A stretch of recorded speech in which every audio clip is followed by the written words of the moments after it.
Hello students, myself Joshi Disha and I warmly welcome you on behalf of Sri Shivsha College of Commerce Management and Computer Education, and it is managed by Jain Citizens Education Society.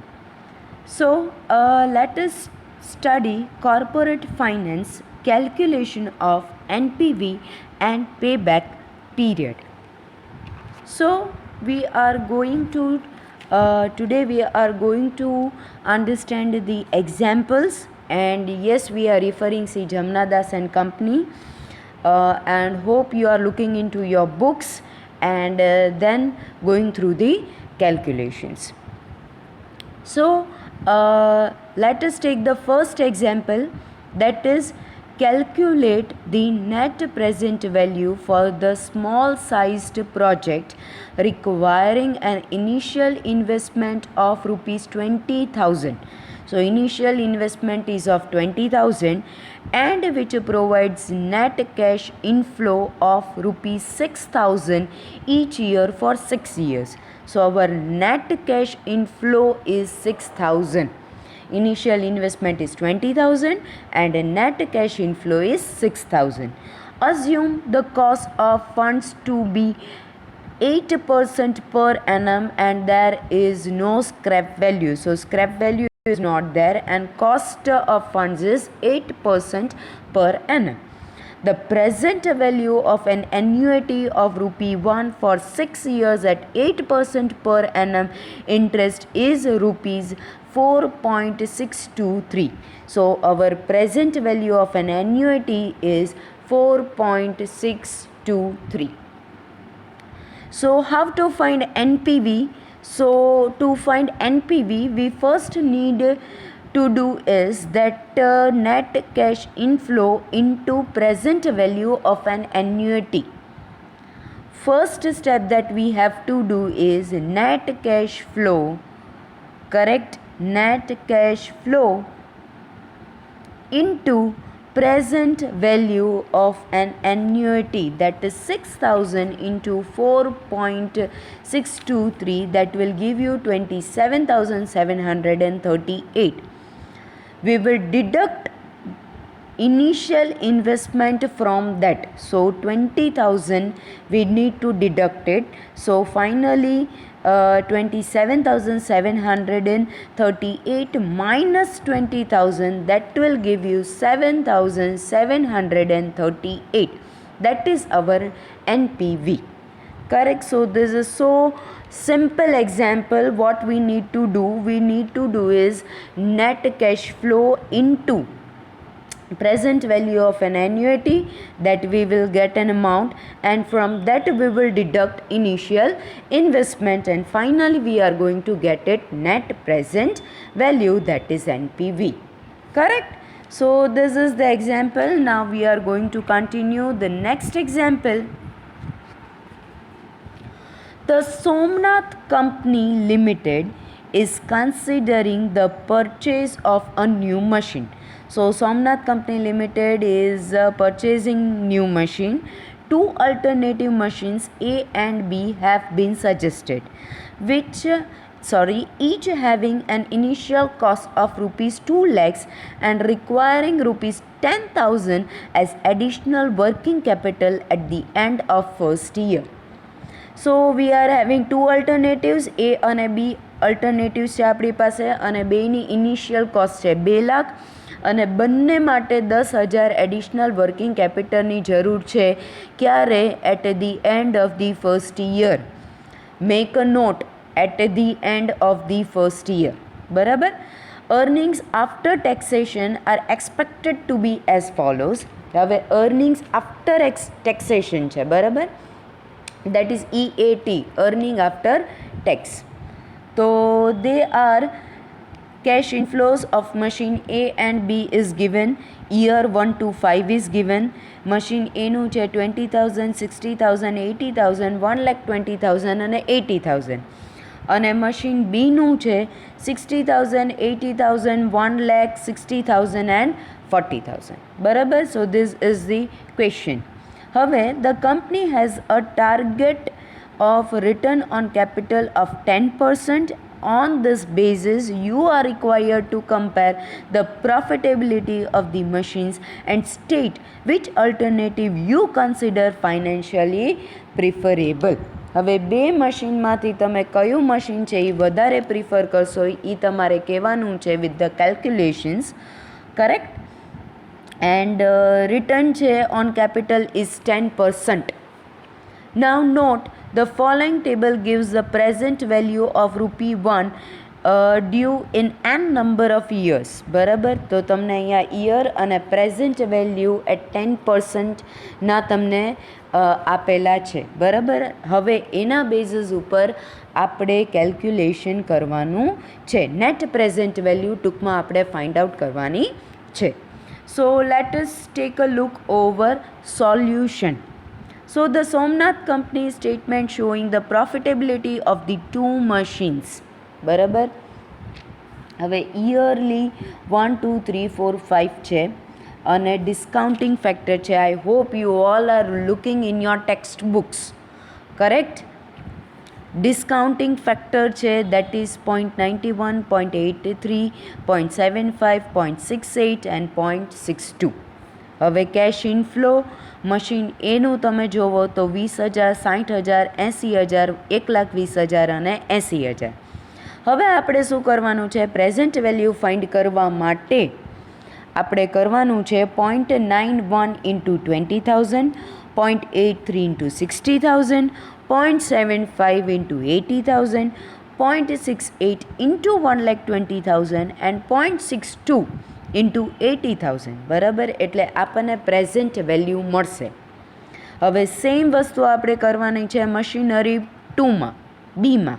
બરાબર, કે 0.91 into 60,000, 0.83 into 80,000, 0.75 into 1,00,000, 0.68 into 60,000, 0.62 into 40,000.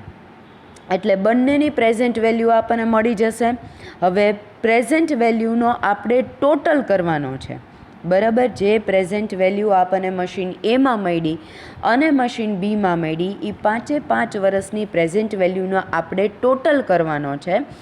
એટલે total present value of cash inflow આપણને મળશે machine એનું 2,59,200 અને machine બીનું આપણને મળશે 2,61,600. બરાબર, એટલે કેશ ઇનફ્લો આપણને મળી ગયું, present value of cash inflow. હવે આપણને જોશે present value of cash outflow. બરાબર, તો એ કેવી રીતના આપણને મળશે, તો એ આપણને મળશે ઇનિશિયલ કોસ્ટ છે આપણી 2 લાખ. બરાબર, પ્લસ વર્કિંગ કેપિટલ છે 10,000 અને as it was mentioned over year કે at the end of the first year, પહેલા વર્ષના એન્ડમાં તમારે જરૂર છે. બરાબર, તો 10,000 ઇન્ટુ 0.91. બરાબર, એટલે આવશે 9,100. એટલે તમારું total present value of cash outflow થશે 2 લાખ પ્લસ 9,100. બરાબર, એટલે તમને total present value of cash outflow મળશે 2,09,100. બરાબર, હવે આપણે શું કરવાનું છે, બંનેનું સેમ રહેશે. શું કામ સેમ રહેશે મશીન એનું ને મશીન બીનું? કારણ કે ઇનિશિયલ કોસ્ટ છે એ બી 2 લાખ છે, બંનેનું વર્કિંગ કેપિટલ છે એ બી 10,000 છે અને એનો જે પ્રેઝન્ટ વેલ્યુ રેટ છે ફર્સ્ટ યરનો, બરાબર, એ બી સેમ છે. કોઈ બાયફર્ગેશન એ અને બી વચ્ચેનું એમાં કંઈ ડિફરન્સ છે નહીં. એના કારણે બંને મશીનનું ટોટલ પ્રેઝન્ટ વેલ્યુ આઉટફ્લો છે એ સેમ રહેશે.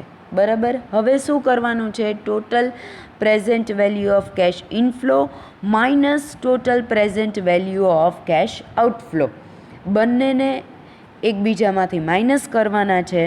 એટલે આપણને નેટ પ્રેઝન્ટ વેલ્યુ મળશે. તો નેટ પ્રેઝન્ટ વેલ્યુ મશીન એની આપણને મળી દેટ ઇઝ 50,100 અને મશીન બીની મળી 52,500. Obviously by looking it machine B છે એનું એનપીવી વધારે છે, એટલે આપણે મશીન બીને સિલેક્ટ કરશું. બરાબર. Now recommendations, machine B is preferable to machine A. Though total cash inflow of machine A is more than that of machine B by 20,000, the net present value of cash inflow of machine B is more than that of machine A. છેલ્લે એનપીવી છે એ બીનું વધારે આવ્યું, એટલા માટે આપણે machine બીને select કરવાનું છે over machine A.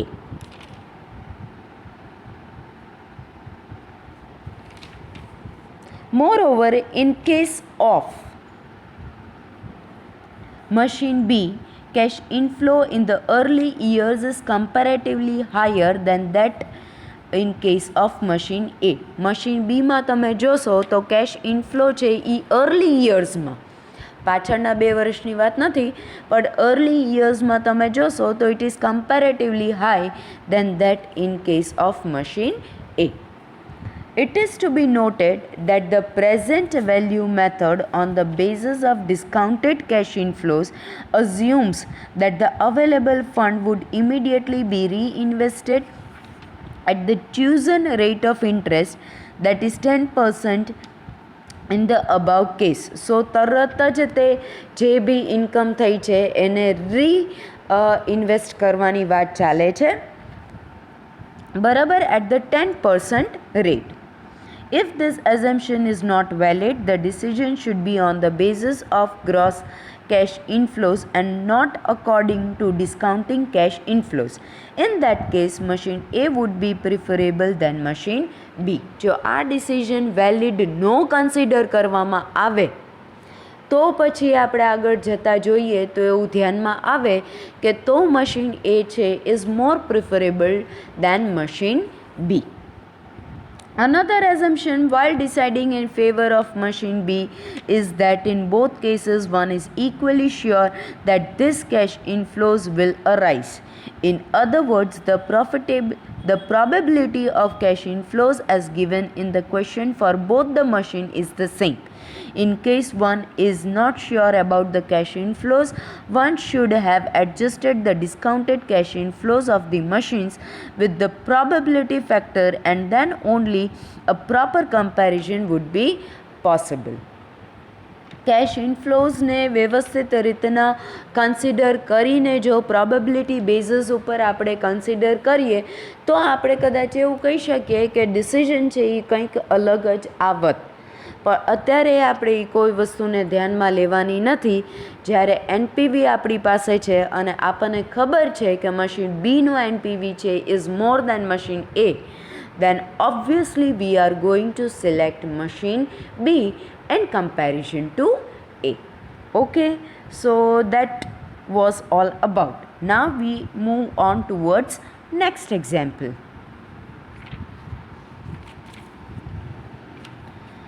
A choice is to be made between two competing projects which require an equal investment or rupees 25,000 and are expected to generate net cash flows as under. હવે equal investment or we can say 25,000, બરાબર, એ વસ્તુ ખબર પડી અને 2 કમ્પિટિંગ projects છે. જોઈએ હવે આપણે કયું સિલેક્ટ કરવાનું છે કે કયું એટ ધી એન્ડ આપણને વધારે બેનિફિશિયલ લાગે છે. So project 1 and 2 are given. End of 1 year figures આપેલા છે. Again I am repeating it. Hope you are looking in your textbooks. Go through the textbooks whenever we are studying the examples. Calculate on your own and you will get the answers, correct? So end of 1 year, that is project 1 is 12,500 and project 2 is 5,000. End of year 2 is 7,500 and project 2 is having 6,000. Then year 3 is 5,000 and 9,000. Year 4 is nil and 12,500. end of the year 5 is 6,000 and 4,000, and end of year 6 is 3,000 and 2,000. Cost of capital of the company is 10%. The following are the present value factors at 10% per annum. હવે PV factors તમને આપેલા છે, that is ડિસ્કાઉન્ટિંગ factors, બરાબર. તો year 1માં 0.909, then 0.826, 0.751, 0.683, 0.621, 0.564. Now, which project proposal should be chosen and why? બરાબર. Evaluate the project proposals under. હવે બે વસ્તુ ફાઇન્ડ કરવાની છે, that is payback period and discounted cash flow methods pointing out their relative merits and demerits. Now let us take a look over solution. હવે project 1 અને 2, બરાબર. પહેલાં તો આપણે ફાઇન્ડ કરશું પેબેક પીરિયડ મેથડ. તો હવે કેશ ઇનફ્લોઝ આપેલું છે એક સાઈડ, અને બીજી સાઈડ છે ક્યુમ્યુલેટિવ કેશ ઇનફ્લોઝ, બરાબર. તો 12,500, તો પહેલાંમાં 12,500, પછી બીજામાં 7,500 છે, તો 12,500માં 7,500 એડ કરો, દેટ વિલ ગીવ યુ 20,000. પછી છે 5,000, તો 20 + 5 કરો એટલે 25,000. પછી પાછું નીલ છે એટલે 25,000 રિપીટ થશે. Again it is having 6,000, so 25,000 plus 6,000, that will give you 31,000. And then it is at the end of the 6 year is 3,000, so 31,000 plus 3,000, that will give you 34,000. Same વસ્તુ કરવાની છે પ્રોજેક્ટ 2માં, બરાબર. પહેલામાં 5,000 છે એટલે 5,000 ક્યુમ્યુલેટિવ એમનેમ રહેશે. Then it is having 6,000, so 5,000 plus 6,000, that will give you 11,000. Then it is having 9,000, so 11,000 plus 9,000, that will give you 20,000. Now again 12,500, so 20,000 plus 12,500, that will give you 32,500. Then again it is having 4,000, so 32,500 plus 4,000, that will give you 36,500. And again you need to add it 2,000, so that is 36,500 plus 2,000, that will give you 38,500, બરાબર. 38,000 નહીં પણ 38,500. હવે આપણે જોવા જઈએ, find કરીએ પેબેક period, બરાબર. તો આપણે પ્રોજેક્ટ 1માં જોઈએ તો આપણું ઇનિશિયલ ઇન્વેસ્ટમેન્ટ કેટલું હતું? 25,000. તો આપણે 25,000ની લિમિટ છે. તો તમે પ્રોજેક્ટ 1માં જોશો તો third year, at the end of 3 year આપણી પાસે 25,000 છે, બરાબર. તો પ્રોજેક્ટ 1નો પેબેક પીરિયડ થશે ઓફ 3 years. હવે આપણે પ્રોજેક્ટ 2માં જોવાનું છે. તો પ્રોજેક્ટ 2માં છે 25,000, તો એક્ઝેક્ટ ક્યાંય છે જ નહીં. એટલે આપણે શું કરવાનું છે કે એનાથી નજીકનો ફિગર આપણે લેવાનો છે. તો that is on year number 3rd, that is 20,000. પછી 4 યરમાં જોવા જઈએ તો 32,500 થઈ જાય, તો એ 25,000 કરતાં ઘણું વધી જાય. તો એ વસ્તુ આપણે નથી કરવાની. તો આપણે શું કરવાનું છે કે 3 year સુધી તો ફાઇનલ. હવે અમુક મંથ્સ એડ થશે. જો તમને યાદ હોય તો આ વસ્તુ આપણે શીખ્યા છીએ કે મંથ્સના હવે કેવી રીતના કેલ્ક્યુલેટ કરવાના. તો પહેલાં આપણે શું લેવાનું, આપણી લિમિટ શું હતી? 25,000. અત્યારે આપણી પાસે કેટલા છે? તો કે 20,000. તો એડિશનલ કેટલા થયા? દેટ ઇઝ 5,000, બરાબર. 25 આપણે જોઈએ છીએ, આપણી પાસે છે 20,000. તો ડિફરન્સ કેટલાનો આવ્યો? તો 5,000નો, બરાબર. તો 5,000 આવશે.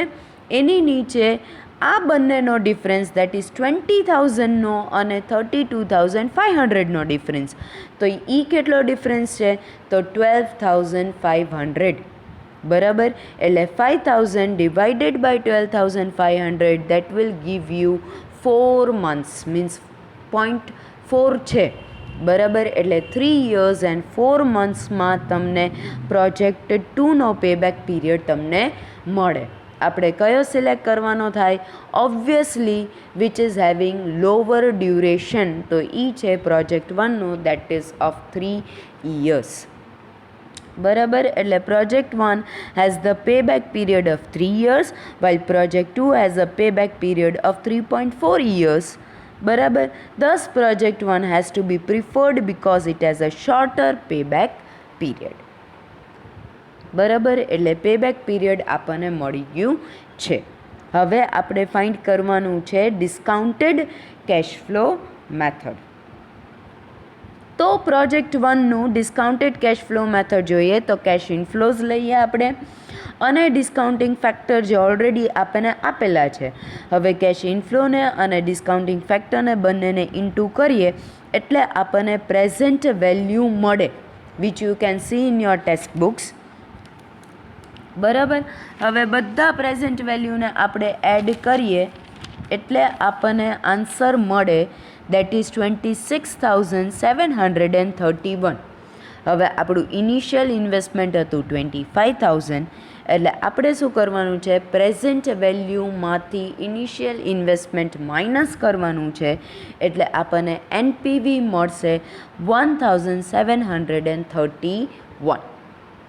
ઓકે, હવે સેમ રીતના આપણે પ્રોજેક્ટ 2 કન્ટિન્યુ કરવાનું છે. તો કેશ ફ્લો આપણને આપેલું છે, ડિસ્કાઉન્ટિંગ ફેક્ટર આપેલું છે. આપણે શું કરવાનું છે? કેશ ઇનફ્લોને અને ડિસ્કાઉન્ટિંગ ફેક્ટરને બંનેને ઇન્ટુ કરવાનું છે, એટલે આપણને ટોટલ પ્રેઝન્ટ વેલ્યુ મળે. હવે જેટલી પ્રેઝન્ટ વેલ્યુ મળી 6 વર્ષની આપણે એડ કરવાની છે. એ આપણે એડ કરી એટલે આપણને મળ્યું 28,410, અને એમાંથી આપણે આપણું ઇનિશિયલ ઇન્વેસ્ટમેન્ટ છે એ માઇનસ કરવાનું છે, દેટ ઇઝ 25,000. તો આપણને ટોટલ એનપીવી મળશે 3,410. ઓબ્વિયસલી આપણે કયું એનપીવી સિલેક્ટ કરશું જે વધારે છે? તો પ્રોજેક્ટ 2નું એનપીવી વધારે છે, તો પ્રોજેક્ટ 2ને આપણે સિલેક્ટ કરશું, દેટ ઇઝ 3,410. બરાબર, હવે relative merits and demerits of 2 methods. Payback period method is relatively simple to understand and easy to work out as compared to the discounted cash flow.